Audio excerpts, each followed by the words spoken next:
what it is. What's happening? Welcome back to the channel. So today I'm going to wrap up putting the trans in this 2015 Toyota Camry.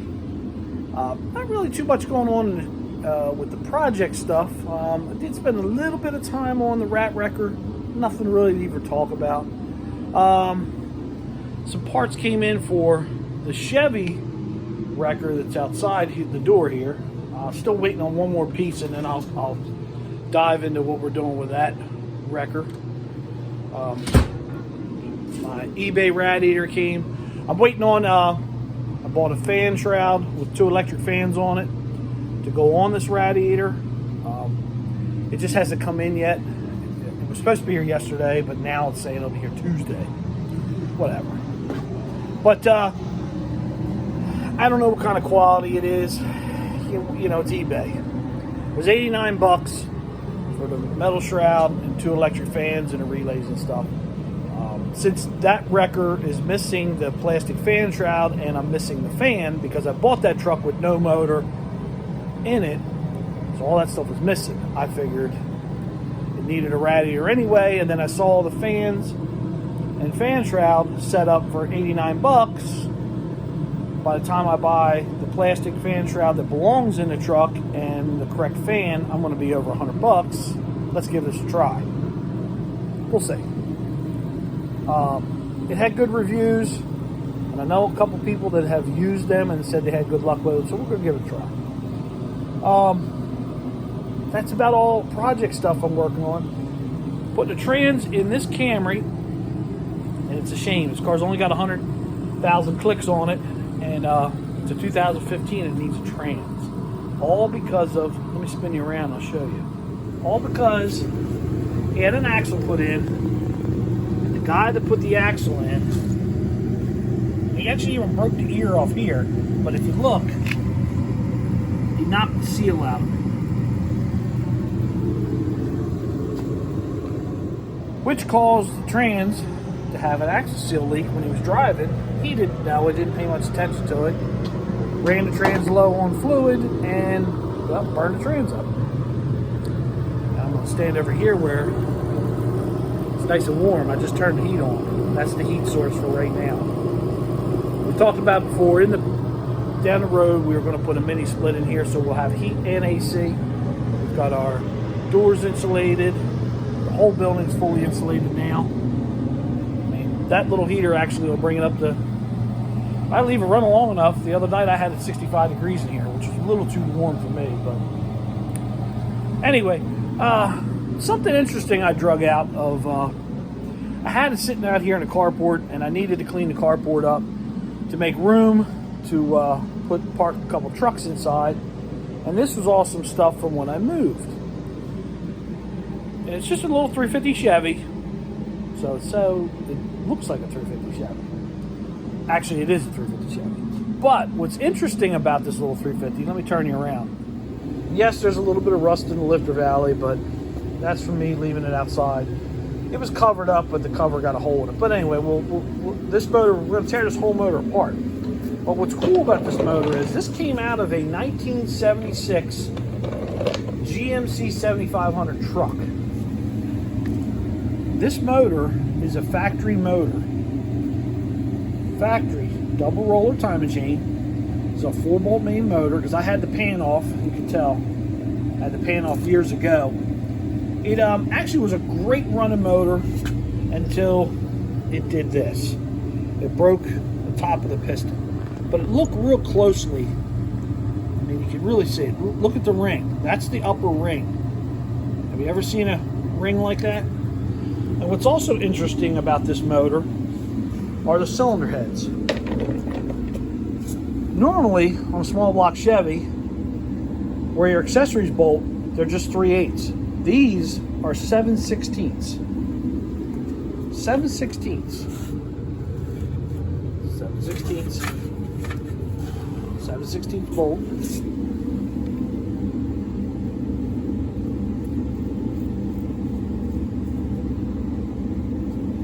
Not 3/8 like a regular Chevrolet. I can't get that in there, but You can see that's a 3/8 bolt. Just thought it was kind of neat. I just wanted to share it with you guys. This motor came out of a medium duty truck. So it's a medium duty small block. I never paid attention to the rings until I just took the heads back off of this because I wanted to see if I got water in the cylinders, because when I uncovered it and I saw that the lifter valve was a little rusty, I went, oh man, tell me it didn't fill up the cylinders. But it didn't. It's actually okay. There's a little bit of moisture in this one, but it'll clean up. Don't know if I'm going to bore this motor or not. I'm going to use this motor in an upcoming project. There's always projects around here. I've got a couple things going on.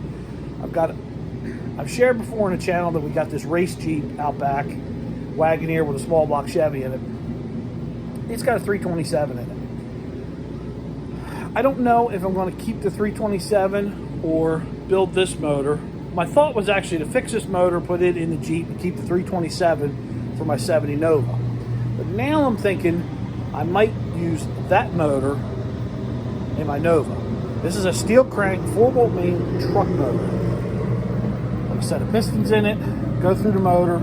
It might be a really stout motor for the car. I'm not trying to build a race car. I'm not trying to build, the fastest car. I just want a mild, decent, streetable motor. So I've been saving that 350.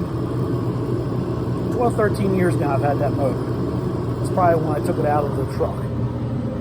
Back when I owned a towing business, I had bought this 76 7500 series rollback. 22-foot bed. It was just that 350 was in it. 2-barrel, believe it or not, 2-speed rear. Bought this truck for like $3,000 up at the Poconos. I drove this thing home with barely any brakes. But I bought the truck because at the time when I was in business, I had some contracts with a couple of farms. And I went to these farms to move equipment and to move fuel storage tanks, because they had fuel storage tanks to run the irrigation pumps. They had diesel irrigation pumps, and they would just pay me to come move these tanks around. And then I did some other work for a couple other farms where we moved equipment and stuff for them. And at the time, I had a couple really nice later model rollbacks, and I didn't want to go down into the couple of the areas we had to go down into the woods to get to this stuff. And I was like, man, I really don't want to tear up these new trucks. I said, how about I go buy an old truck that I don't mind if it gets a little tore up. I mean, we're dragging equipment and weird stuff up on the truck. I don't want to tear the beds up. So I bought this truck, and it was an old truck, but actually it was a really good truck. And I mean, when I tell you really good, it was a hell of a good truck. A little underpowered. I mean, after all, it was a 22-foot bed, 22 5-inch tires on this truck, 2-speed rear. The thing would do like 55 mile an hour, but it would haul anything you threw at it. You could never overload this truck. One day I was using the truck, and it literally sounded like somebody threw a handful of bolts in a plastic bucket, and I instantly reached over and turned the key off. Coasted to the side of the road. I couldn't get it to restart, so we just drug it back to the shop. Literally. Hooked another truck to it in a chain and pulled it back to the shop. Got it there. When you're cranking it over, it didn't sound right. I was pretty sure it kicked all the rods out of it. I mean, it just sounded terrible when it made the noise. Pull all the plugs out of it, and obviously, number one cylinder and the second one back, the plugs were all smashed shut. So I knew, catastrophic failure. We're done. We're not even going to do anything else. So I instantly sent one of my guys up to New Car Chevrolet, which is a GM dealer up in Newcastle, and I bought a brand new, not a rebuilt, but a brand new 350 Chevy in a crate, and we swapped this motor out in a day. When we took this motor out, it was still warm. The antifreeze was still hot when we pulled the motor. Got it out, got the other motor in the truck, got the truck back together. Very next morning, it was back on the farm doing work. Later the next day, I pulled the cylinder head off of that motor and saw that the piston was broke, but everything else was fine. So I kept it because I already knew it was a 4-bolt motor, because prior, this truck had points in it. So prior, a couple years earlier, I went to change the distributor in this truck, and small block Chevy just has a little slot that turns the oil pump. When I went to put the HEI distributor in this motor, it wouldn't go down. What's wrong with it? And I turned the points distributor upside down, and it had a hex head, like a socket head, like an Allen head. So I had to pull the oil pan to change the oil pump drive to make the HEI work. That's how come I knew already it was a steel crank 4-volt main motor. So when it broke a piston and I took it apart, I remember when we were changing the brackets that the alternator bracket, I couldn't bolt it back on the head of the new motor because it's 3/8 and the old one was 7/16. Wasn't a big deal, just swapped out the bolts and we're down the road. Because that truck had power steering, but the power steering bolted down below on the block, and it just had an alternator bracket, kind of like this small block that's sitting over here. It had an alternator bracket like that on it, so I just had to change 2 bolts. So it had an alternator bracket like this, and the power steering hung off these 2 bolts and off the manifold, and then it had a great big goofy water pump. It didn't have a normal water pump. It had a different style of water pump, and the intake manifold. But believe it or not, that big truck, that little 350, only had a 2-barrel on it. That thing ran so good, so smooth. That truck could sit for months. You go out, crank it over, pump the gas a couple times, fire right up. Every time. Best running truck, old truck. We threw a coat of paint on it and lettered it. And it, up close it looked terrible. It really needed rockers in it. Somebody had just mudded up the rockers. So they were kind of eh. But, for what I needed the truck for, I only paid $3,000 for the truck. And the first couple jobs we did for that farm, it was paid for. So when that contract was ended with that farm, because they were just getting started. They were from another state, and they came down and bought a bunch of farms around this area. So they were kind of just like getting into this area. And they went and bought their own truck for the next season. They did something different, but by then the truck was paid for. It didn't owe me nothing, and I continued to use the truck for the next 3 years that I was still in business. And eventually I kept the truck. I wanted to keep the truck for my personal use, but the tags were very expensive. It cost me $400 a year for tags on that truck because it was a 23,000 pound truck hauling. So unfortunately I sold it, but I did keep that little motor. So I'm going to do something with it. Like I said, I don't know what I want to do. I was going to put a piston in it and stick it in the Jeep, and then keep that 327 for my Nova. But those pistons are not easily found, so I have to buy a set of pistons, and I might take it 10 over, 20 over. I don't know. I don't know what's going to happen with it. But it was out the cardboard. I needed to get it out of the way. I drug it in here the other night. I pulled the heads off of it. I'd never really looked at the ring where it broke off before until the other night. Kind of interesting looking. So I just thought I'd share that on the channel for a hot second. Neat little. And what's also kind of cool about that motor too is, I'll show you real quick, is it has a spot there. That one's plugged off. It has a boss there, but it uses a traditional driver side dipstick. Now that big square plug unscrews out of the oil pan, and that is if it had an air compressor. So if that truck had air brakes and had an air compressor bolted to the motor, that's where the return for the oil for the air compressor would go into the pan, which is kind of cool. And the only reason I know that is because the 366 or a 427 tall deck truck motor has the same style pan, and that's what they use it for. So more than likely, I'll bet you small block is the same. And because it's a heavy truck motor, that's probably why the rings look the way they do.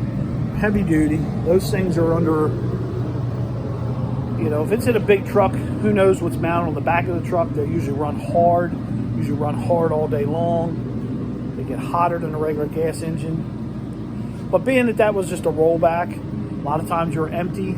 You were loaded, but I was the only one that drove the truck, so I didn't run the truck hard.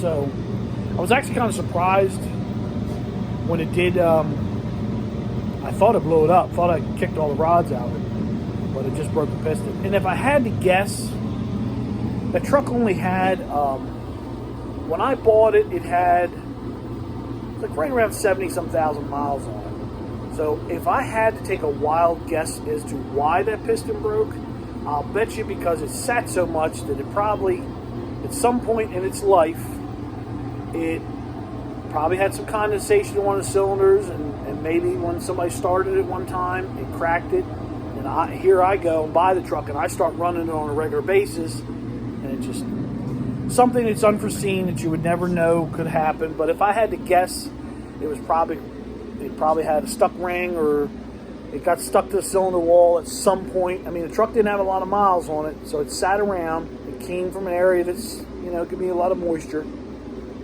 And that's just a wild guess, but as a 30-some year mechanic, that's what I'm going to go with, is my educated guess as to what happened with it, if I had to take a guess. So look, I just wanted to make a little video for the channel today. I'll get ready to set this subframe back in that Toyota.